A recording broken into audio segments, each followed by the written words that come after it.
초량교회 김대우 목사님이 설교를 하셨는데요. 그 설교 내용 중에 이런 내용이 소개되었습니다. 온 세상은 하나님의 신전이고 우리는 그의 형상이다. 이런 말을 했습니다. 설교 내용 중에 굉장히 일부분인데 이게 참 가슴에 와닿았습니다. 이것을 풀어서 좀 설명을 하면 세상의 모든 종교는 신전이 있습니다. 그리고 그 신전 안에는 신의 형상이 있죠. 자, 예를 들면 불교, 법당이 있고 법당 안에 부처가 있습니다. 성경에 보면 가끔 이방 신전, 신에 대해서 소개하는 장면이 있습니다.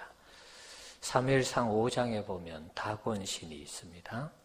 다곤신을 소개하는데 그 신전 안에 다곤신이 있다고 그렇게 말씀합니다. 이스라엘 백성들하고 블레셋 진영하고 싸웠죠. 그래서 이스라엘 백성들이 패했습니다. 법궤를 가지고 나갔는데 법궤를 가지고 나가면 무조건 이길 줄 알았는데 패했어요. 이제 그 패한 이유는 여러 가지가 있겠습니다만은 하나님을 제대로 섬기지 않으면서 법궤를 의존하는 그런 신앙이 잘못되었음을 하나님 말씀하시는 것이죠. 하여튼 이 블레셋하고 전쟁에서 패한 다음에 법궤를 빼앗겨 버렸습니다. 그 빼앗긴 법궤를 이 블레셋 사람들이 다곤의 신전에 갖다 놨습니다. 자, 이게 무슨 의미냐 하면 신들, 다곤 신과 여호와라는 신이 싸웠는데 이스라엘이 졌잖아요. 그러니까 이 이스라엘의 신이 졌다라고 생각을 한 것입니다. 법궤는 이스라엘의 신의 상징이고 신이 임하는 그런 이 상징적인 어떻게 보면 성물이죠. 근데 이제 이 법궤를 다곤 신전 안에 그 다곤 신 앞에 갖다 두었다는 것은 우리가 이겼다. 그리고 이스라엘의 신을 포로잡아 와서 이스라엘의 신을 굴복시켰다. 그런 의미로 갖다 놓은 것입니다. 그런데 다음날 일어나 보니까 어떻게 됐습니까? 법궤 앞에 다곤의 신이 엎드려져 있는 것입니다. 넘어졌어요. 그래서 참 이상하다. 어떻게 우리의 신이 법궤 앞에 이렇게 넘어져 있는가. 또 사람들이 그 다곤의 신을 세워서 또 반듯하게 했겠죠. 자, 우상의 이 존재가 이런 것입니다. 우상의 신은 사람이 만들어서 사람이 세우고 사람이 넘어지지 않도록 고정시키는 거예요. 이게 신이냐 이런 말이죠. 자, 중요한 것은 그게 아니고 이 우상이 그렇다는 의미입니다. 자, 그런데 그 다음 날 또다시 다곤 신전에 들어가 보니까 이번에는 다곤 신이 목이 부러져 있고 두 팔이 다 잘려 나갔어요. 몸뚱아리만 남았습니다. 그러면서 블레셋 사람들이 야, 참 이상하다. 우리 신이 여호와의 이 신 법궤 앞에서 완전히 박살이 났다. 그러고 나서 블레셋 진영의 악독이라는 전염병이라 그럴까요? 법궤가 가는 곳마다 안 좋은 이런 질병이 계속 일어나면서 결국은 이스라엘로 돌려보내죠. 그것이 사무엘상 5장, 6장에 이렇게 기록이 되어 있습니다. 자, 제가 말씀드리고 싶어 하는 것은 어떤 종교든지 신전이 있고 그 안에 신의 형상이 있는 것입니다. 자, 우리 기독교는 어떻습니까? 우리 기독교는 신전이 없습니다. 예배당이 신전이지요. 그렇게 말씀을 한다면 일부는 맞고 일부는 맞지 않습니다. 하나님의 임재가 있으니까 신전이라고도 할 수 있습니다. 그러면 예배당 이외에는 하나님이 임재하지 않습니까? 간섭하지 않습니까? 역사하지 않습니까? 그렇지 않잖아요. 그래서 일부는 맞고 일부는 맞지 않다. 제가 그렇게 설명을 하는 것입니다. 자, 그래서 이 김대우 목사님이 어떤 책을 읽으셨는데 이런 내용이 있다라고 이제 소개를 해 주셨어요. 어떤 책인지, 누가 어떻게 기록을 했는지는 말씀을 안 해 주셨어요. 그러면서 하나님의 신전은 이런 예배당보다는 온 세상이 하나님의 신전이다. 이렇게 표현을 했어요. 그러니까 하나님은 어디나 다 임재해 계신다. 어디나 다 계신다. 그런 의미죠. 자, 그렇다면 이방 이 종교에도 신전이 있고 신의 형상이 있는데, 그럼 기독교는 하나님이 온 세상을 신전으로 삼았다면, 그러면 하나님의 형상, 하나님이라는 신의 형상은 어디에 있는가? 온 세상을 신전으로 삼으신 하나님의 형상은 어디 있는가? 그 하나님의 형상이 우리 사람이라는 것입니다. 하나님이 사람을 지어서 이 온 세상에 충만하게 했죠. 그리고 다스리고 또 번성하고 또 이 땅을 이끌어 갈 것을, 다스릴 것을 그렇게 말씀하셨어요. 사람을 통해서 하나님이 하시는 일을 대신하도록 그렇게 한 것입니다. 자, 그런데 이제 하나님은 사람이 지은 이 신전에 머무는 그런 분이 아니라는 것을 말씀하고 있습니다. 어떻게 보면 온 세상이 하나님이 거하시는 신전인데 다른 이방 종교와 다르다는 것을 이제 강조하기 위해서 이런 말을 드리는 것입니다.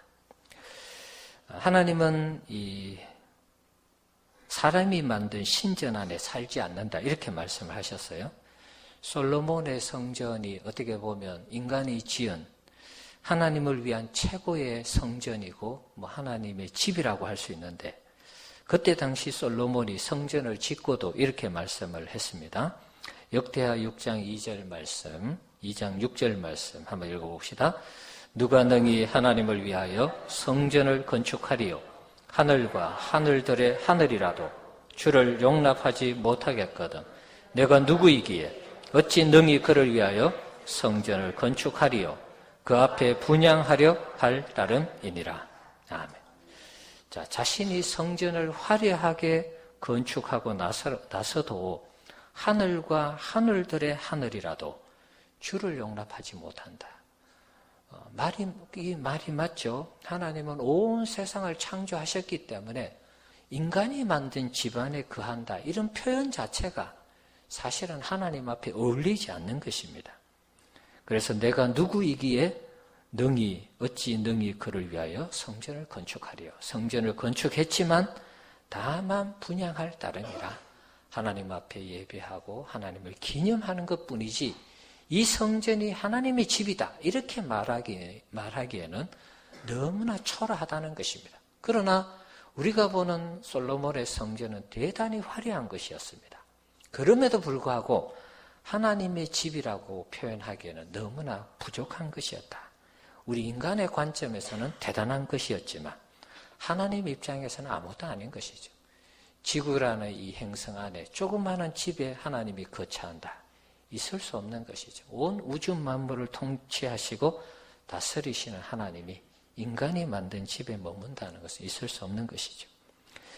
사도행전 17장 24절 말씀도 한번 읽어봅시다. 우주와 그 가운데 있는 만물을 지으신 하나님께서는 천지의 주제이시니 손으로 지은 전에 계시지 아니하시고. 아멘. 자, 천지의 주제이시기 때문에 손으로 지은 전에 계시지 아니한다. 그래서 하나님을 닮기에는 우리 인간이 지은 집이 부족하다는 것입니다. 하나님은 우리 인생이 만든 신전에 거하는 분이 아닙니다. 또 그 안에 우리가 가두어 둘 수도 없는 것입니다.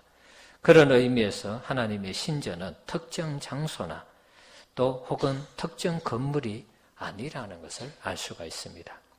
오히려 하나님은 온 세상에 편만하게 계시므로 온 세상이 하나님이 거하시는 하나님의 신전이라는 것이 타당하다는, 하나님의 온 세상이 하나님의 신전이라는 이 말이 타당하다라는 것을 우리가 알 수 있는 것이죠. 자, 시편 139편 7절에서 12절 말씀도 한번 보시면, 자, 여기 보면 내가 주의 영을 떠나 어디로 가며 주의 앞에서 어디로 피하리까? 내가 하늘에 올라갈지라도 거기 계시며, 서울 지옥입니다. 서울에 내 자리를 펼지라도 거기 계시니이다. 하나님은 영이시기 때문에 어디나 다 계신다. 어디나 다 가신다. 머무신다. 그런 말씀입니다. 내가 새벽 날개를 치며 바다 끝에 가서 거할지라도. 바다 끝에 가면 하나님이 안 볼 것 같은데 거기에도 계시고 보신다는 것입니다. 거기서도 주의 손이 나를 인도하시며 주의 오른손이 나를 붙드시리이다. 어디든지 가면 하나님이 나를 도와주신다.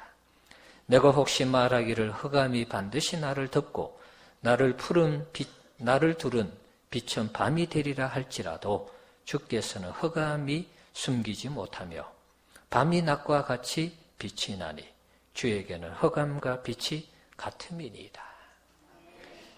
아무리 어두워도 하나님은 다 보고 계시고, 아무리 어둡고 먼 곳, 인간이 찾을 수 없는 곳에 내려간다 할지라도 이 다음에 이루어지는 말씀은 자신이 생기는 어떤 태아가 조성되는 그런 말씀인데, 태아가 생길 때도 하나님 자신을 본다 이렇게 표현을 하고 있습니다. 그러니까 어디든지 안 계신 곳이 없고 또 못 보시는 것이 없다는 것입니다. 그야말로 무소부재의 하나님이시죠. 사도행전 7장 49절에서 50절 말씀 한 번 더 봅시다.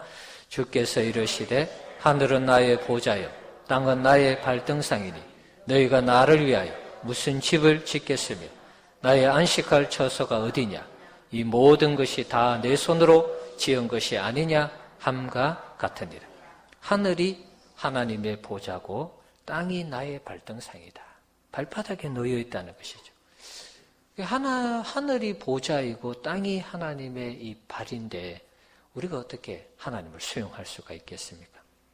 조금 이 성경의 이 내용들이 조금 과장법을 쓴 것 같지만 하나님은 온 우주 만물을 다스리시고 통치하시고 운행하시는 분이시니까 이게 과장이 아니라고도 볼 수 있는 것입니다.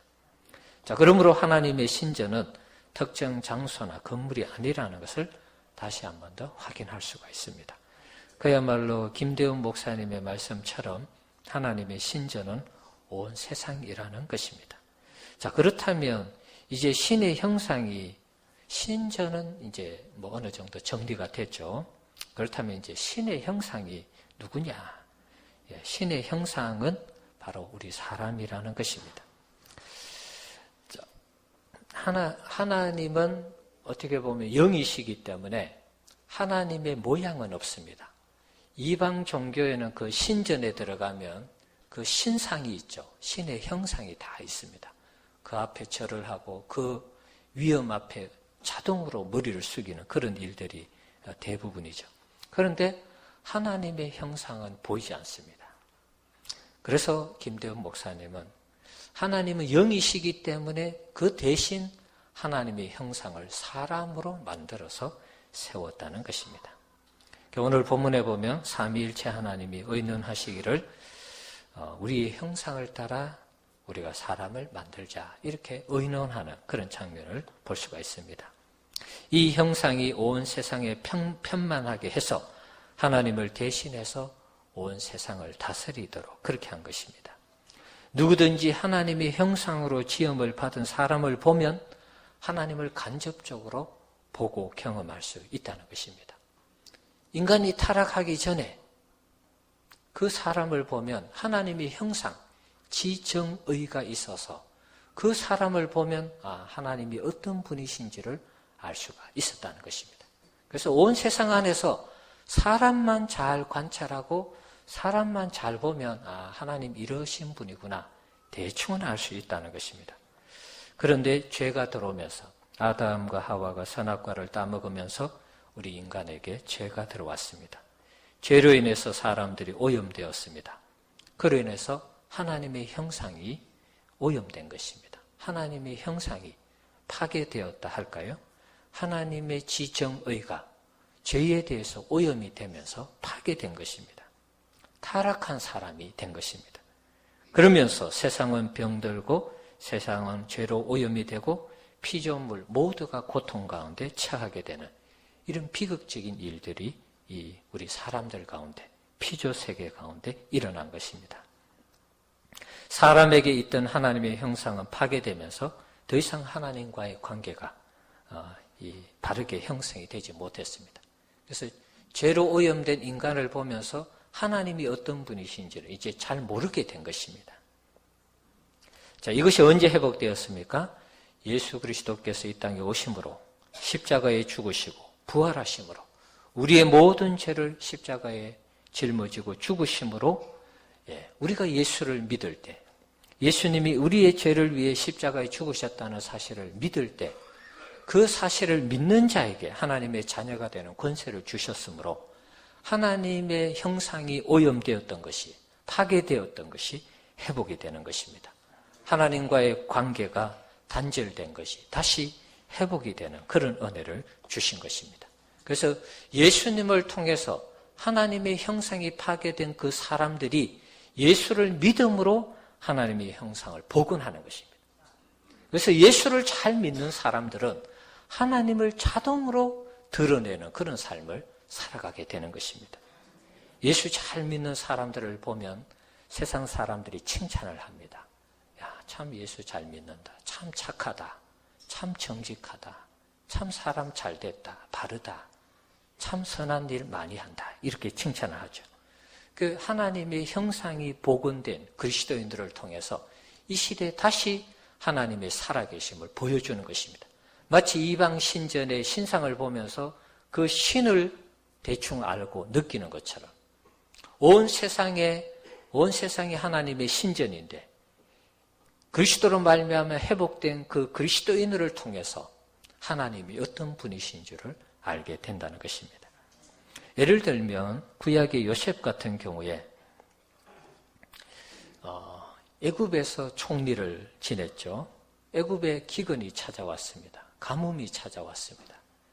그래서 애굽이 거의 죽게 되는 그런 상황이 됐습니다. 그런데 이 요셉이 지혜를 발휘해서 애굽의 그 기근을 극복하고 또 애굽의 그 위기를 극복하는 그런 장면을 볼 수가 있습니다.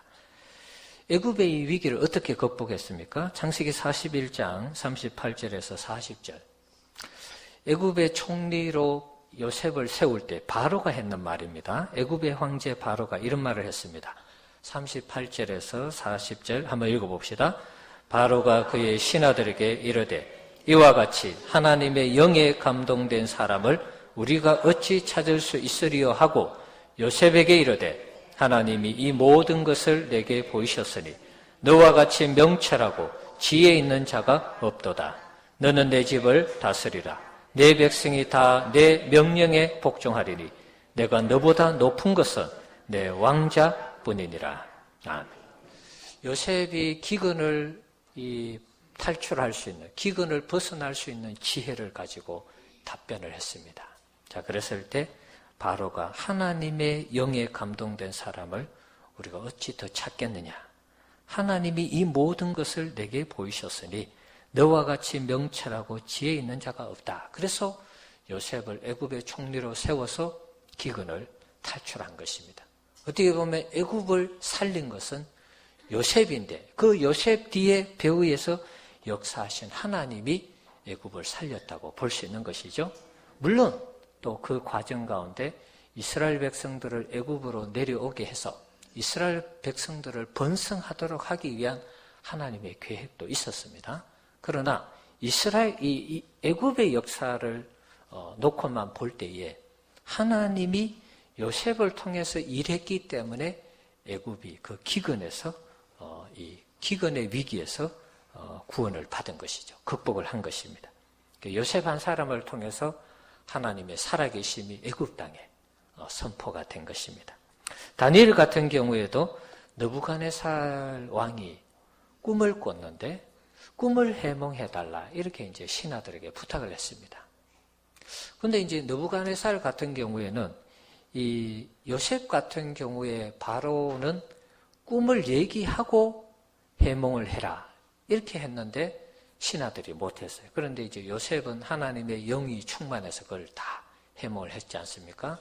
7년 풍년이 있고 7년 흉년이 있어서 풍년을 다 잡아먹을 기근이 찾아온다. 그래서 요셉을 세워서 애굽의 이 흉년, 기근을 극복한 것입니다. 자, 느부갓네살 왕 같은 경우에는 자기가 꿈을 꾸었는데 해몽하라 하면서 꿈 얘기를 하지 않는 것입니다.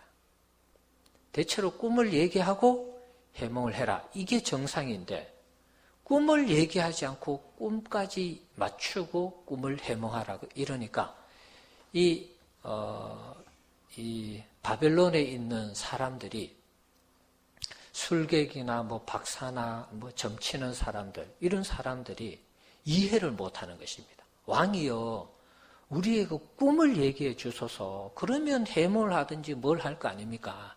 그러니까 이 느부갓네살 왕이 자꾸 시간 지체하지 말고 빨리 내 꿈을 정확하게 맞추고 거기에 대한 해몽을 해라. 안 그러면 너희들 다 죽을 거야. 이렇게 이제 얘기한 것입니다. 그러니까 이 신하들 입장에서는 정말 죽을 노릇이죠. 자, 그럴 때 다니엘이 하나님과 만나면서 그 꿈에 대한 것을 알게 되고 그 꿈에 대한 해석을 정확하게 하게 됩니다. 자, 그랬을 때 느부갓네살 왕이 다니엘서 2장 46절에서 49절에 있는 말씀입니다. 한번 읽어봅시다. 이에 느부갓네살 왕이 엎드려 다니엘에게 절하고 명하여 예물과 향품을 그에게 주게 하니라. 왕이 대답하여 다니엘에게 이르되 너희 하나님은 참으로 모든 신들의 신이시요 모든 왕의 주제시로다. 내가 능히 이 엄밀한 것을 나타내었으니 내 하나님은 또 엄밀한 것을 나타내시는 이시로다. 예, 거기까지 하시죠. 글자가 좀 작게 제가 했는데 47절만 좀 크게 했습니다. 자, 느부갓네살 왕이 자신의 꿈을 정확하게 맞추고 그 꿈에 대해서 해석했을 때 너희 하나님이 정말 진짜 신이다. 이렇게 이제 칭송을 하는 것입니다.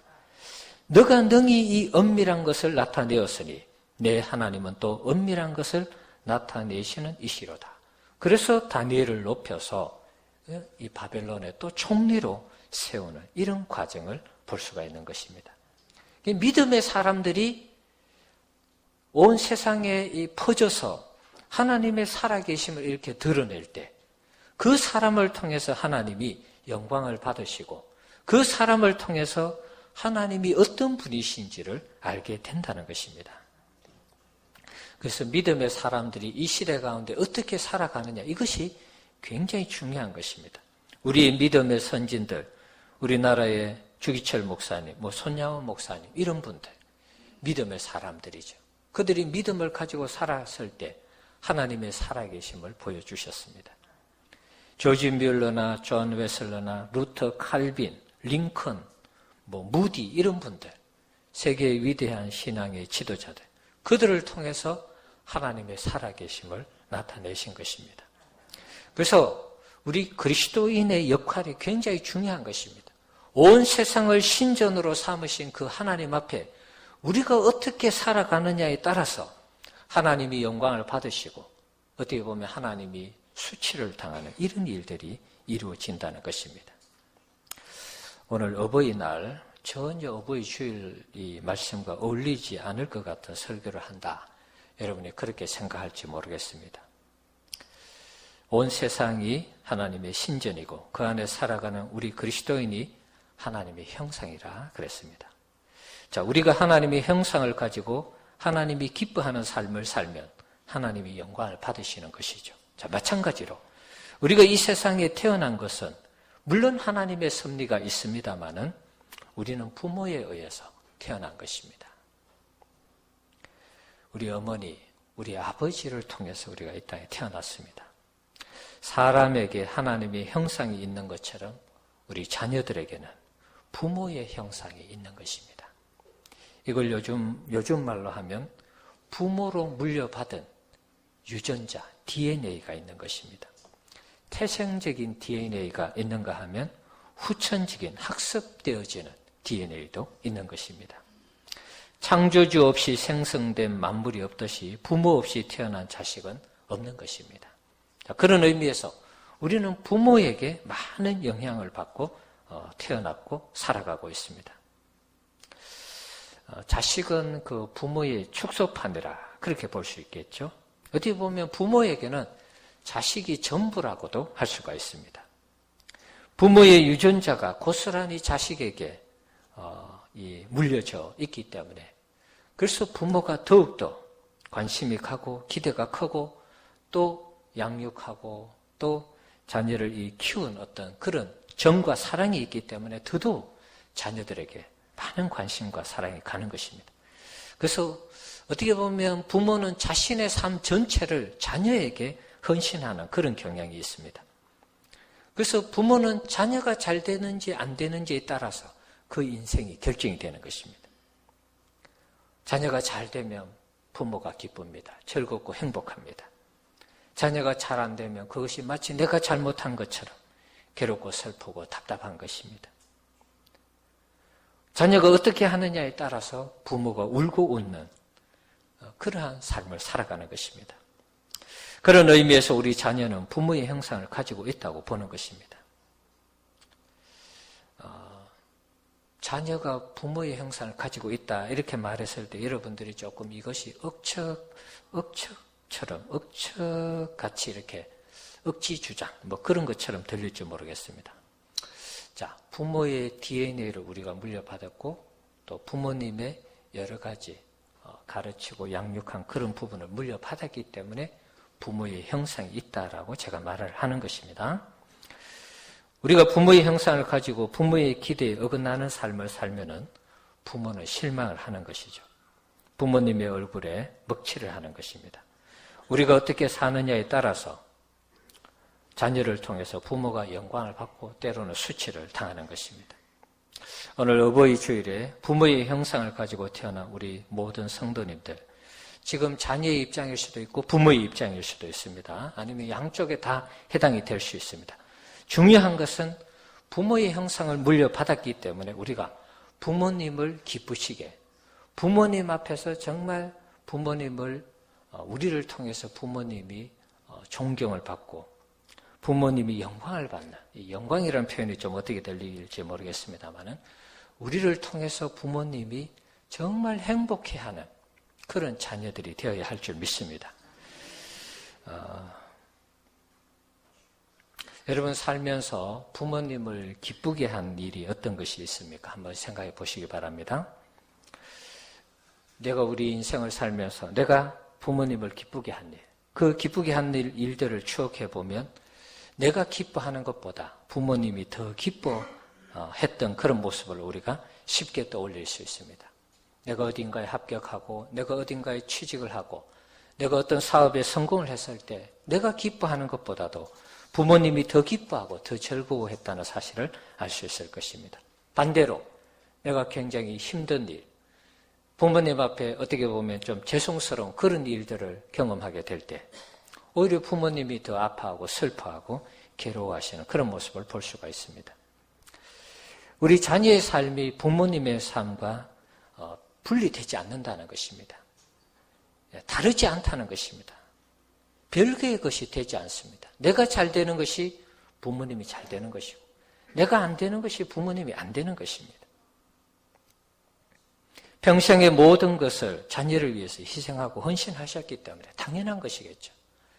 부모 입장에서는 자녀가 잘 되고 행복하고 또 무엇이든지 이렇게 성공하기를 원합니다.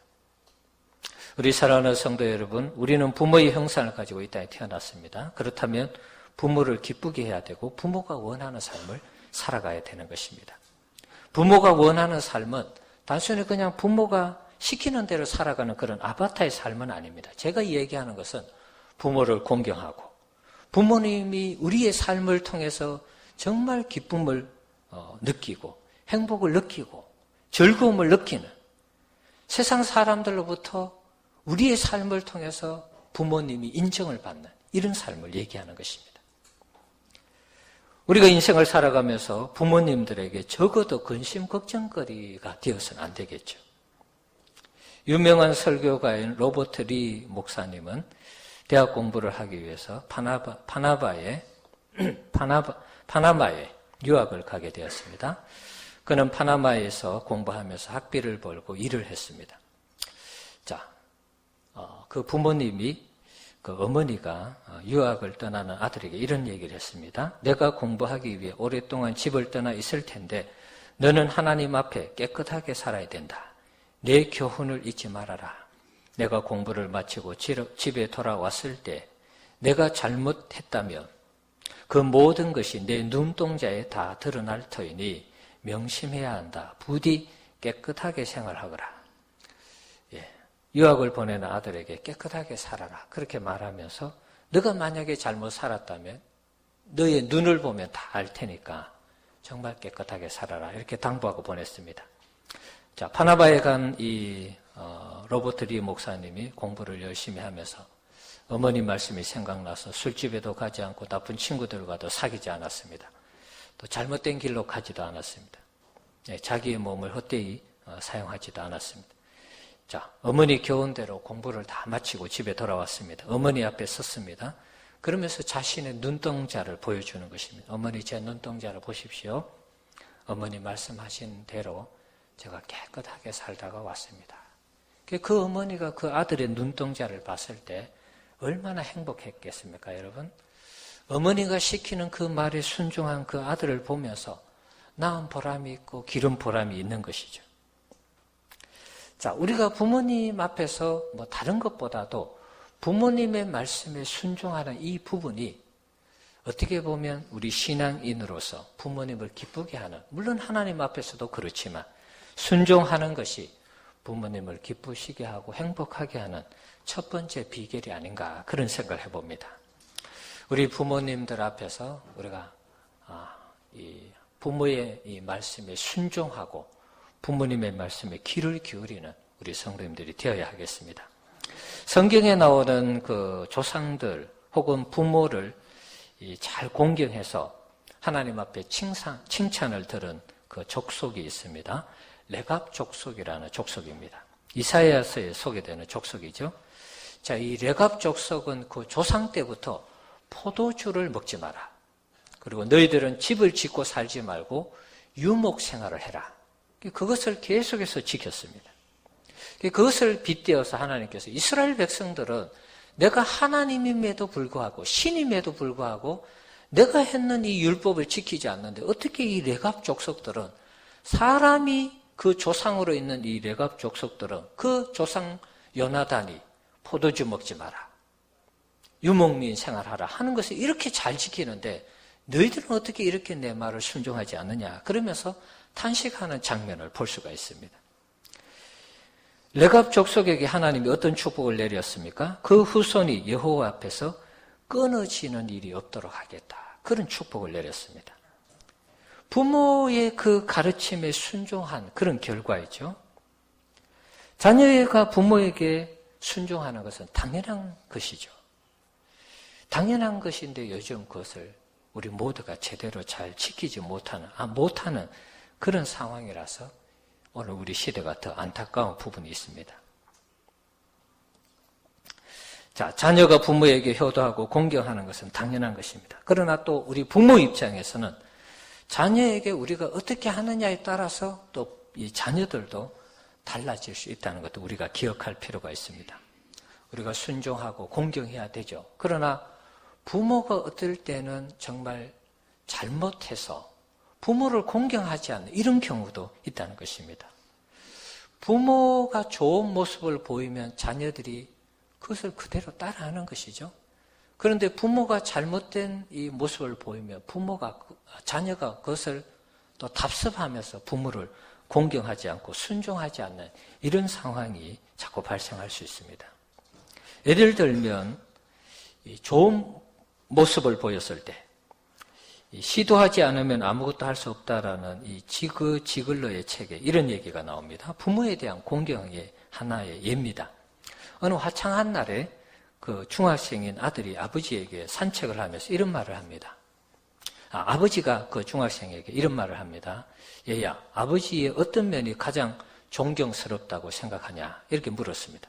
그러니까 아들이 하는 말이 전 아버지가 어머니를 사랑하시는 게 가장 좋고 존경스럽습니다. 이런 말을 했습니다. 그래서 그게 무슨 말인지 다시 물었습니다. 아들아, 그게 무슨 말이냐? 그랬을 때 이제 아들이 하는 말이 아버지가 어머니를 사랑하시기 때문에 어머니에게 잘 대해 주시고 또 그렇게 잘 대해 주시니까 우리 가족이 항상 행복하다는 것을 알고 있기 때문입니다. 어머니 역시 아버지를 굉장히 사랑하시고 아버지, 어머니 두 분 다 제게 너무나 고맙고 존경스러운 분입니다. 그러니까 아버지가 어머니를 사랑하고 아끼니까 어머니도 아버지를 사랑하고 아끼고 또 그 모습을 보면서 자녀들도 감동을 받아서 또 그 부모가 주는 안정감, 부모가 주는 어떤 인품, 인격들이 자신에게 고스란히 와서 자기도 행복하다는 것입니다. 그러니까 부모가 행복하게 살아가는 그런 모습을 볼 때 자녀들이 저절로 그것을 배우는 것이죠. 그러면서 부모를 공경하고 부모를 따르는 것입니다. 반대의 경우입니다. 히틀러 예를 들어보겠습니다. 히틀러입니다. 히틀러는 유대인을 싫어했습니다.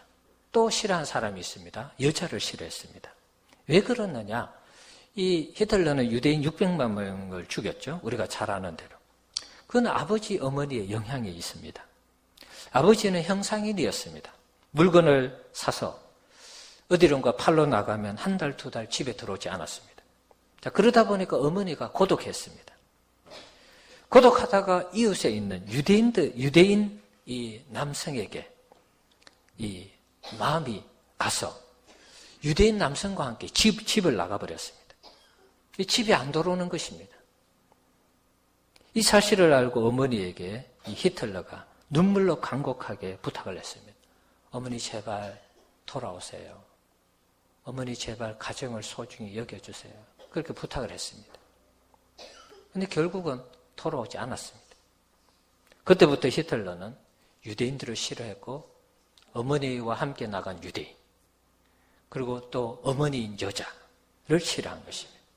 그래서 이 히틀러가 유대인 600만 명을 학살하는 그런 이 비극적인 역사를 만든 것입니다. 자녀에게 좋은 영향력을 끼치면 자녀가 순종하고 공경하는 건 당연한 것이죠. 그런데 자녀들에게 좋지 못한 모습, 좋지 못한 영향력을 끼칠 때는 자녀들이 순종하지 않고 오히려 그 자녀가 잘못되는 이런 경우를 볼 수가 있는 것입니다. 우리 성도님들 오늘 어버이 주일입니다.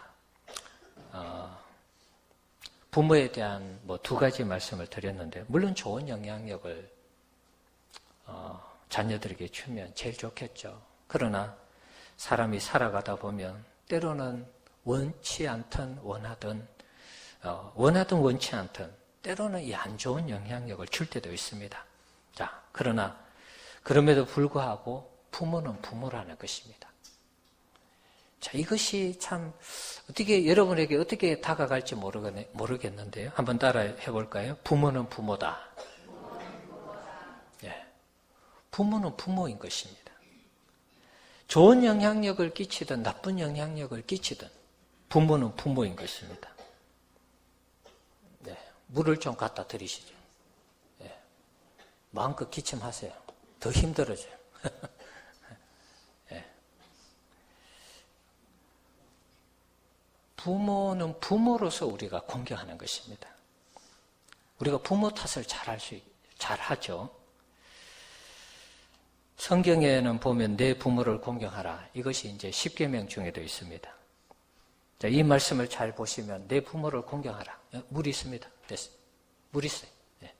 부모를 공경하라 했을 때 앞에 무슨 단서가 붙습니까, 여러분?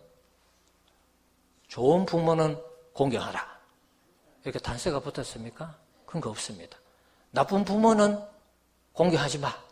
이렇게도 없어요. 그냥 하나님의 말씀은 내 부모를 공경하라. 이렇게 되어 있습니다. 자, 그래서 나쁜 영향력을 끼치는 부모님도 있을 수 있습니다. 나타나는 형상들을 보면 그럴 수 있죠. 그럼에도 불구하고 우리가 그리스도인으로서 성경 말씀대로 부모를 공경하면 온 세상을 신전으로 삼으신 그 하나님 앞에서 우리가 나쁜 영향력을 끼친 부모를 할지라도 부모를 부모되게 공경할 때 하나님이 우리를 주목하는 것입니다. 그래서 하나님이 우리를 들어 쓰시는 것입니다. 최악의 상황인 가정 속에서 하나님의 자녀가 정말 멋있게 아름답게 세워져서 그 부모를 공경하고 세상 속에 빛과 소금의 역할을 감당하며 살아갈 때 하나님도 영광 받으시고 그 부모도 자녀에게 잘못한 것을 깨달으면서 얼마나 후회를 하고 땅을 치며 눈물을 흘리겠습니까, 여러분? 그러니까 우리가 환경 탓을 할 게 아니고 우리의 삶은 각자가 다 걸어가는 것입니다. 늘 이렇게 가정에 잘 살고 잘 나가고 권력 있고 그런 가정의 자녀들이 다 잘 되는 법이 없지 않습니까? 그렇다면 부모만 탓할 게 아니죠. 그렇다고 또 부모의 가정이 어렵다고 해서 그 가정의 모든 자녀들이 이상한 아이로 자라는 거 아니지 않습니까? 어려워도 그야말로 개천에서 용난다고 열심히 공부하고 열심히 노력하는 사람 또 되는 부분들이 있지 않습니까? 그러니까 우리가 부모 탓을 하기보다는 우리에게 주어진 현실 속에서 예수님을 믿고 하나님을 경외하는 하나님의 자녀로서 부모를 공경하고 내 삶을 통해서 내게 주어진 하나님의 형상이 정말 하나님께 영광이 되고 내게 주어진 부모의 그 형상이 부모에게 기쁨이 되는 이런 삶을 산다면 우리가 하나님 앞에 조금 더 부끄러움 없는 그런 인생이 될 줄 믿습니다. 레갑 족속에게 축복하신 이 하나님의 말씀, 하나님 앞에서 끊어지지 않겠다라고 하신 이 축복의 말씀, 우리가 하나님의 백성으로 부모를 잘 공경하고 하나님 백성답게 하나님의 신전이 이 세상 속에서 그리스도의 향기를 바라며 살아간다면 우리 역시도 하나님 앞에서 끊어지지 않고 하나님이 우리를 마음껏 축복하시는 그런 은혜가 있을 줄 믿습니다.